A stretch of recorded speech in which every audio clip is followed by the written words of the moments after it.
வரலாற்றில் பார்க்கிறோம். நமது உயிரினும் மேலான கண்மணி ரசூலுல்லாஹி ஸல்லல்லாஹு அலைஹி வஸல்லம் அவர்கள் மக்கமா நகரத்தில் ஆரம்ப காலகட்டத்தில் தீனை சொல்லிக் கொண்டிருந்த நேரத்திலே எதிரிகளெல்லாம் எப்படியாவது இவருடைய சொல் மற்றவர்களின் காதில் விழுந்துவிடக்கூடாது என்பதில் கவனமாக இருந்தார்.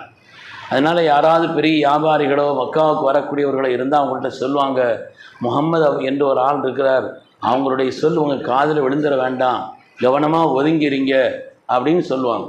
அதனால் சில பேர் காதில் நல்ல பஞ்சு அடைச்சிட்டு வருவாங்களாம்.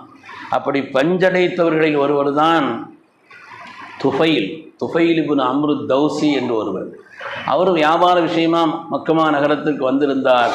மக்காவை பற்றி நமக்கு தெரியாது இல்லையா, அங்கே உள்ள ஆட்கள் சொல்கிறாங்கங்கிற காரணத்தினால அவரும் காதில் பஞ்சடைத்தே தெரிந்தார். முகம்மது அவருடைய சொல் காதில் விழுந்துடக்கூடாதுங்கிறதுக்காக வேண்டி காதில் பஞ்சடைத்து கொண்டு தெரிந்தார். ஆனால் ஒரு தடவை கண்மணி ரசூலுல்லாஹி ஸல்லல்லாஹு அலைஹி வஸல்லம் அவர்கள் ஹரமில் இருந்த நேரத்தில்